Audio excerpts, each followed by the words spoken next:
Ոտքս բերեց։ Ինչ լավ ասեցիր։ Շատ հանգիստ։ Այդ նշանակում է, որ դու արդեն համակերպվել ես, որ Գոռն ու Էլենը պիտի իրար հետ լինեն։ Շատ լավ է։ Չէ։ Ճիշտ ես ասում։ Աղջիկան Երևանելի թամբարացել, հələ մի հատ վեկած։ Գոռիս նվերը բեր։ Գոռիս էլ կտեսնեմ հեսա։ Այսօր չեն գոռը։ Այդ ուր են գնացել որ։ Չէ, այդտեղ ինչ ես խոսում։ Ոնց կթողի անան, որ Էլենը գնա ու տուն չգա։ Այսօր են գնացել անա։ Ուր են գնացել ասում ես։ Ու դու թողել ես։ Շատ զարմանալի է։ Չնայած ճիշտ ես արել։ Գոռս այնտեղ չի, որ իրան վստահել չի լինի։ Լավ ես արել, ինքը շատ վստահելի տղա է։ Ժոռա, դու մոռանում ես, որ ժամանակի ընթացքում հայացքները փոխվում են։ Ու ամեն ինչ իր տեղն է անգնում։ Հա ես էլ բացառություն չէի։ Նենց որ համել Գոռս շատ լավ տղա է։ Իրան կարելի է վստահել։ Մի հատ դամբուլ դուր։ Ձեռինդ կեր նոր։ Ոնց եմ կարող է Երևանի մրգերին։ Ճանապարհեցի Րանջան։ Ես էլ մոռացա քեզ ասեմ։ Խնամից ջերմագին բարևներ էր քեզ ուղարկում։ Հա ու համբյուրներ։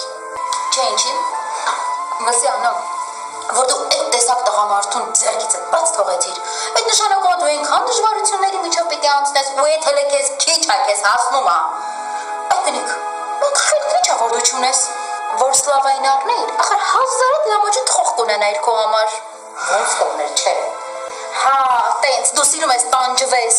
Քո համար տանջանքը շատ ավելի լավ է։ Դու չես կարող փառահեղ կյանքով ապրես։ Այս խաղն այնքան կերա ճշումս դարձավ միլիոն։ Բալուխ տնաշ է։ Ես քոնը չեր տանում։ Ուր։ Տենց հայլի։ Ես մնամ մոտը, սեն շոյրով է քնեմ, որ դու առավոտ ինձ մենակ թողած ու գնաս։ Վայ Անո ջան, անեն սրտաճմլիկ խոսացի, որ վերջին զանգի կասետս ուզեցի նայեմ էլի։ Հա, Նինան անակնկալներով լի կինա, հələ նա զանգի տնանք երեխոտին չկա, Էլենին զանգի հələ։ Քունդ չեր տանում, չէ։ Դե քեզ էլ էտեր, չէ, պետք որ հանկարծ Անո, ու Էլենի վրա կամերաների դրած կլնես։ Անո, ինչ վատ բան է եղել, որ դու երկրորդ համաշխարհային պատերազմի ժամանակ չկայիր։ Ախր ինքն լավ Տին Շտիրլից կլինեիր։